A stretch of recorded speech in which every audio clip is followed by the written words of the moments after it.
Hello viewers, welcome to Pure and True Essentials. நீங்கள் என் பின்னாடி பார்த்தீங்கன்னா என்னோட ட்ரீல எல்லாமே போயிடுச்சு, இன்னும் கொஞ்சம் தான் இருக்குது. இங்கே ஃபால் வந்துருச்சு. It's beautiful here. At the same time ஃபால்னாலே குளிரும் வந்துருச்சு இல்லையா? ஸோ இன்றைக்கி மாய்ஸ்சரைசிங் க்ரீம் எப்படி பண்ணலான்னு நான் உங்களுக்கு காமிக்க போகிறேன். அதுக்கு முன்னாடி ஒரு சின்ன கிளிம்ஸ் ஆஃப் ஃபால் இங்கே நம்ம அதை பார்த்துட்டு ஜஸ்ட் ஒரு ஃபியூ கிளிப்ஸ் பார்த்துட்டு நம்ம எப்படி பண்ணலான்னு பார்க்கலாம். ட்ரீ கலரே மாறிடுச்சு பார்த்தீங்களா எப்படி இருக்குன்னு. இது வந்து மேப்பிள் ட்ரீ. அண்ட் பாருங்கள் கீழே எப்படி இருக்குன்னு. இங்கே என் பசங்கள்லாம் இங்கே விளையாடுவாங்க. நாங்கள் இதை எல்லாத்தையும் கூட்டிகிட்டு இதில் குப்பை சேர்த்துட்டு நாங்கள் இதில் குச்சி விளையாடுவோம். So here and how beautiful it is. நம்ம கீழே விழுந்ததுக்கப்புறம் நீங்கள் அந்த லீவ்ஸ் பார்த்தீங்கன்னா ரொம்ப அழகாக இருக்கும். இது பிக்சர்ஸ் எல்லாம் எடுத்தோம்னா ரொம்ப அழகாக இருக்கும். அண்ட் இதுதான் எங்களோட பைல், குட்டி இங்கே நினைக்கிற பைல். இன்னும் அந்த மரத்தில் எல்லாமே போயிடுச்சு. இங்கே பார்த்தீங்கன்னா எல்லா மரமே அப்படியே கொஞ்சம் இதாகிடுச்சு. எங்கள் வீட்டு மரம் மட்டும்தான் கொஞ்சம் அப்படி நின்றுட்டுருக்கு.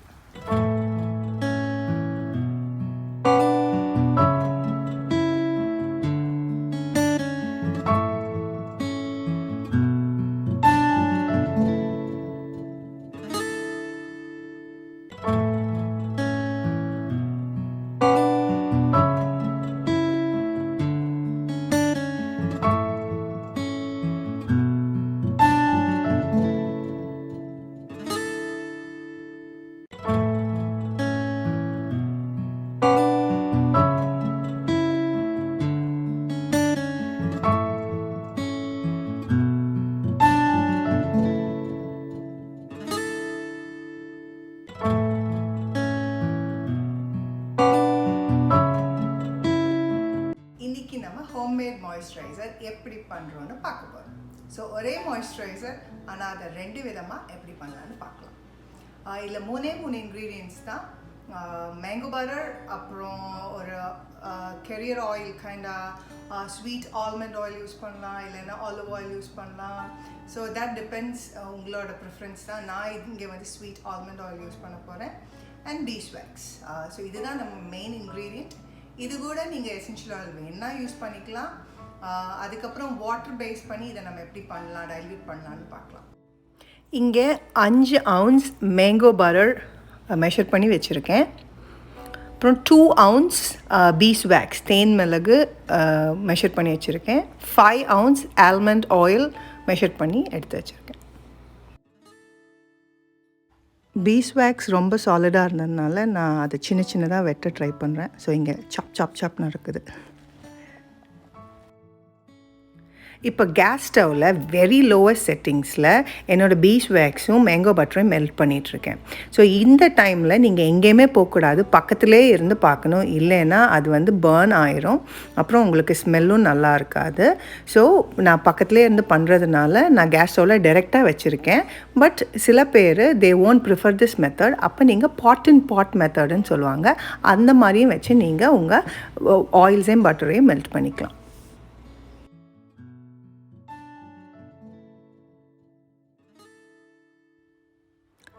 யூஸ்வலாக பீஸ்வேக்ஸ் ரொம்ப நேரம் எடுக்கும். ஆனால் இங்கே நான் மேங்கோ பட்டர் சின்னதாக வெட்டாமல் போட்டதுனால பீஸ்வேக்ஸ் மெல்ட் ஆகிடுச்சு. பட் மேங்கோ பட்டர் ஒன்றும் மெல்ட் ஆகலை. ஸோ அதையும் சின்னதாக வெட்டி போட்டிங்கன்னா உங்களுக்கு ஈஸியாக வேலை முடிஞ்சிடும். ஸோ பார்த்தீங்கன்னா வெரி லோ ஃப்ளேம். ஸோ இந்த ஃப்ளேமில் வச்சு தான் நீங்கள் ஒர்க் பண்ணணும். ஸோ எல்லாம் மெல்ட் ஆகிடுச்சு. இப்போ ஆல்மண்ட் ஆயில் உள்ளே ஊற்றிக்கோங்க. அப்புறம் இதை வந்து ரூம் டெம்பரேச்சர் கொண்டு வந்து எசென்ஷியல் ஆயில் ஊற்றிட்டு நீங்கள் ஸ்டோர் பண்ணிக்கலாம். இதே ப்ராசஸை நான் ஸ்பீடப் பண்ணுறதுக்காக இதை ஒரு பவுலில் ஊற்றி ஃப்ரிட்ஜில் வைக்க போகிறேன்.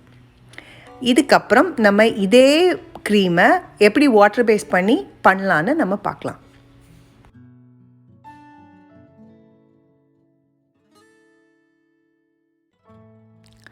இப்போ வாட்டர் பேஸ் பண்ணி பண்ணுற க்ரீமுக்கு 2 ounce பீஸ்வேக்ஸ் எடுத்து வச்சுருக்கேன். அதே மாதிரி மேங்கோ பட்டர் சின்னதாக வெட்டி வச்சுருக்கேன் 5 ounce. அதே மாதிரி 5 ounce மறுபடியும் ஆல்மண்ட் ஆயிலை மெஷர் பண்ணி வச்சுருக்கேன். இப்போ பழைய மாதிரியே தான் ஸ்டவ்வை ரொம்ப சன்னமாக வச்சுட்டு நம்ம எல்லா இன்க்ரீடியன்ட் பீஸ்வேக்ஸையும் மேங்கோ பட்டரும் போட்டு மெல்ட் பண்ணணும்.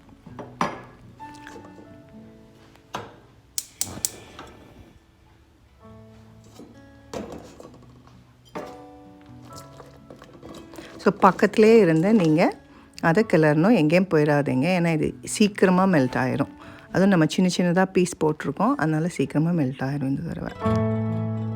ஸோ மெல்ட் ஆகட்டும். திடீர்னு எனக்கு ஒரு ஐடியா தோணுச்சு, சரி போய் கொஞ்சம் ஆலோவேரா உள்ள போட்டால் என்ன அப்படின்னு. ஸோ சீக்கிரம் போய் 2 இதை எடுத்துகிட்டு வந்திருக்கேன். இப்போ நான் அதோட ஸ்கின்னை எடுத்துகிட்டு உள்ளுக்குள்ளே இருக்க பல்ப்பை மட்டும் டிஸ்கார்ட் பண்ணிவிட்டு அந்த பல்ப்பை நான் பிளெண்ட் பண்ண போகிறேன். அப்போ தான் ஒரு நல்ல ஸ்மூத் கன்சிஸ்டன்சி நமக்கு கிடைக்கும். ஸோ எவ்வளோ பல்ப் வருதுன்னு பார்க்கலாம், அதுக்கப்புறம் நம்ம அதுக்கேற்ற மாதிரி போட்டுக்கலாம். அது இங்கே நான் பல்ப்பை எடுத்துட்டேன், உள்ளே போடுறேன்.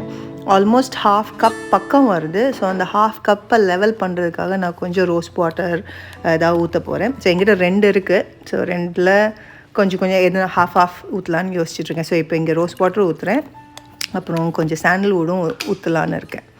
ஸோ ஊற்றிட்டு அடிச்சுட்டு, ஸோ ஆல்மோஸ்ட் 1/2 கப் இருக்குது.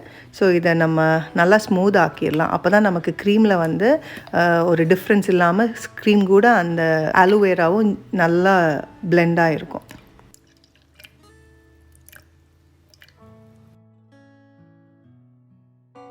ஸோ இந்த ரெசிபிக்கு 1 கப் டிஸ்டில் வாட்டர் நமக்கு ஊற்றணும். நான் என்ன பண்ணியிருக்கேன், அந்த 1 கப்பில் 1/2 கப் வந்து ஆலோவேரா யூஸ் பண்ணியிருக்கேன். மிச்சம் 1/2 கப் டிஸ்டில் வாட்டரை வந்து இப்போ நம்ம அந்த ரூம் டெம்பரேச்சருக்கு கொண்டு வரணும். அட் த சேம் டைம் நம்ம க்ரீமும் அதுவும் மோரலெஸ் ஒரு 10 டிகிரி ஃபேரன்ஹீட்குள்ளே இருக்கணும். ஸோ மிச்சம் 1/2 கப்பை நான் இங்கே மெஷர் பண்ணி இதை வந்து நான் வார்ம் பண்ணி வச்சுக்க போகிறேன். இந்த தண்ணியை நான் வார்ம் பண்ணிவிட்டு அப்புறம் எல்லாத்தையும் டெம்பரேச்சர் செக் பண்ணிவிட்டு மோரலஸ் ஒரு 10 டிகிரி ஃபேரன்ஹீட்குள்ளே இருக்கும்போது எல்லாத்தையும் நம்ம மிக்ஸ் பண்ணி அடிக்க வேண்டியது தான். ஸோ இப்போ நான் இங்கே டெம்பரேச்சர் செக் பண்ண போகிறேன். அதுக்கப்புறம் இந்த வாட்டரையும் இந்த ஆலோவேரா மிக்ஸையும் மிக்ஸ் பண்ணிவிட்டு அதுக்கப்புறம் அதை வந்து இந்த க்ரீம்குள்ளே ஊற்றி நான் அடிக்க போகிறேன்.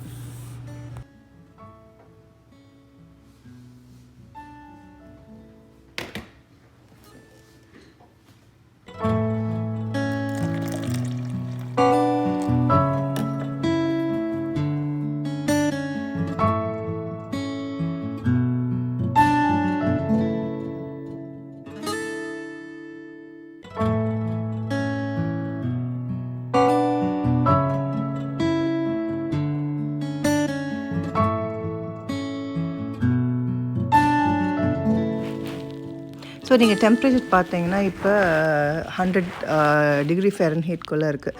ஸோ இது எவ்வளோன்னு பார்க்கலாம். ஒரு 10 டிகிரிஸ் ஆன் அண்ட் ஆஃப் இருக்கலாம். ஸோ இது 109 இருக்குது. So I think it's ready. நம்ம இப்போ 2ஐயும் மிக்ஸ் பண்ணிடலாம்.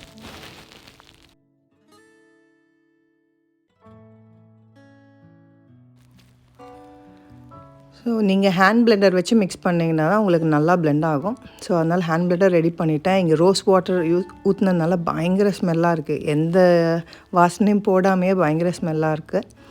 ஸோ கொஞ்சம் கொஞ்சமாக யூஸ் பண்ணி நீங்கள் ஊற்றி நீங்கள் பிளெண்ட் பண்ணணும். அப்போ தான் நமக்கு அந்த கன்சிஸ்டன்சி கொஞ்சம் நல்லா தெரியும். ஸோ உங்களுக்கு சம்டைம்ஸ் ரொம்ப வாட்டரியாக இருக்குன்னா யூ கேன் ஸ்டாப். ஸோ நான் ஐம் ஸ்டார்டிங் கொஞ்சம் கொஞ்சமாக ஊற்றி நான் பிளெண்ட் பண்ண போகிறேன். பார்க்கலாம் எப்படி வருதுன்னு.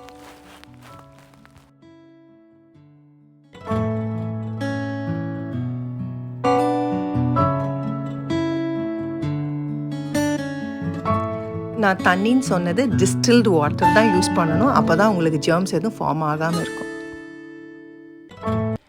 இங்கே பார்த்தீங்கன்னா நல்ல திக்கு கன்சிஸ்டன்சியாக இருக்குது. ஸோ இப்போ நம்ம க்ரீம் ரெடி. இப்போ நான் கொஞ்சம் ப்ரிசர்வேட்டிவ் போடுறேன். ஏன்னா இல்லை தண்ணி ஊற்றிருக்கிறதுனால இதில் 1 டீஸ்பூன் ப்ரிசர்வேட்டிவ் போடுறேன். போட்டுட்டு பார்க்கலாம். இப்போ நான் இங்கே யூஸ் பண்ணியிருக்கிற இந்த ப்ரிசர்வேட்டிவ் தான்.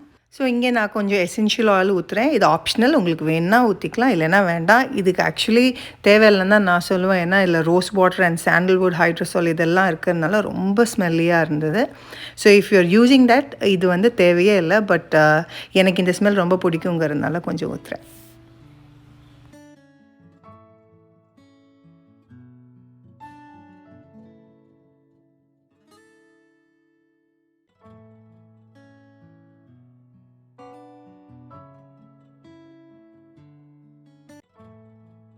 ஸோ நம்ம வாட்டர் பேஸ் மேங்கோ பட்டர் முடிஞ்சிருச்சு. உனி நம்ம ஸ்டோர் பண்ணி வச்சா போதும். இப்போ நம்ம ஃப்ரிட்ஜுக்குள்ளே வச்சுருக்க அந்த க்ரீமை எடுத்துகிட்டு வந்து எப்படி பிளெண்ட் பண்ணலான்னு பார்க்கலாம். ஸோ லைட்டாக கொஞ்சம் சைடில் இருக்கிறதெல்லாம் கொஞ்சம் ஸ்க்ரேப் பண்ணிவிட்டு அதுக்கப்புறம் பிளெண்ட் பண்ண போகிறோம். இதுக்கு வந்து நான் ஹேண்ட் பிளெண்டர் யூஸ் பண்ணல. நம்ம ஆர்டினரி கேக் பேட்டர் பிளெண்ட் பண்ணுற அந்த மிக்சர்லேயே நீங்கள் மிக்ஸ் பண்ணிக்கலாம். எசென்ஷியல் ஆயிலும் இதில் ஆப்ஷனல் தான், உங்களுக்கு வேணால் போட்டுக்கலாம், இல்லைன்னா தேவையில்லை. இதை நல்லா பிளெண்ட் பண்ணி அடிச்சுட்டு உங்கள் ஒரு ஸ்டோர் பண்ணி வச்சிட்டிங்கன்னா முடிஞ்சுது.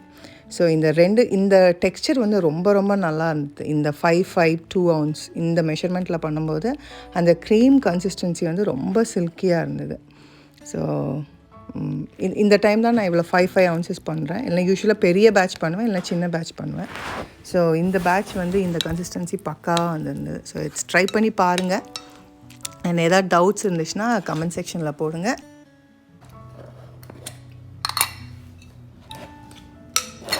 நான் ஸ்டோர் பண்ணும்போது யூஸ்வலாக எனக்கு கிளாஸ் கண்டெய்னரில் போடுறது தான் இஷ்டம். ஸோ அதனால் கிளாஸ் கண்டெய்னர் போடுறேன். பட் உங்களுக்கு எந்த கண்டெய்னர் வசதியாக இருக்கோ க்ளீன் பண்ணி ஸ்டெர்லைஸ் பண்ணி போடுங்க இஃப் யூ ஆர் ரீயூசிங்.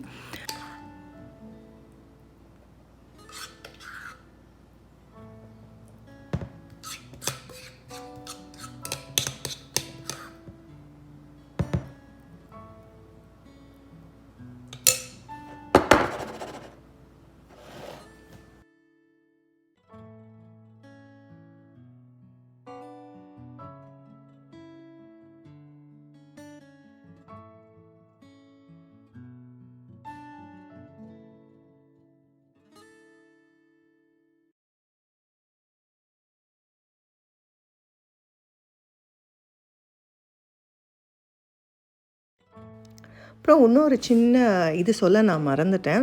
ஏன் ஃப்ரிட்ஜுக்குள்ளே வச்சேன்னா, எனக்கு சீக்கிரம் வேலை முடியணும், அதனால தான் ஃப்ரிட்ஜில் வச்சேன். ஃப்ரிட்ஜில் வைக்கிறது வந்து இட்ஸ் அன் ஆப்ஷன். நீங்கள் வேணால் வச்சுக்கலாம். எனக்கு சீக்கிரமாக சாலிட் ஆகணும், அப்போ தான் எனக்கு பிளெண்ட் பண்ண முடியும். அதனால் நான் இது பண்ணேன். உங்களுக்கு வேணால் பிளெண்ட் பண்ணலாம், உங்களுக்கு இஷ்டம் இல்லைனா பிளெண்ட் கூட பண்ண வேணாம். அப்படியே ஒரு கண்டெய்னர் எடுத்து ஸ்டோர் பண்ணி போட்டுக்கலாம்.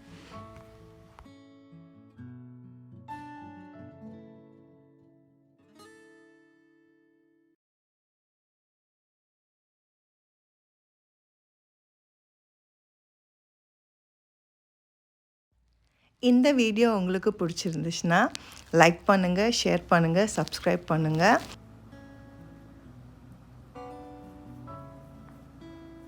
நான் உங்களுக்கு அங்கே அந்த ஆயில் கன்சிஸ்டன்சி காமிக்கிறேன். என்னோடய கையில் 2 பக்கம் அந்த 2 க்ரீமும் போடுறேன். ஒன்று வந்து ஈஸியாக அப்சர்வ் ஆயிடுச்சு, இன்னொன்று வந்து லைட்டாக ஷைனியாக இருக்குது. இதுதான் oil based. Okay, stay tuned. அடுத்த வீடியோவில் பார்க்கலாம்.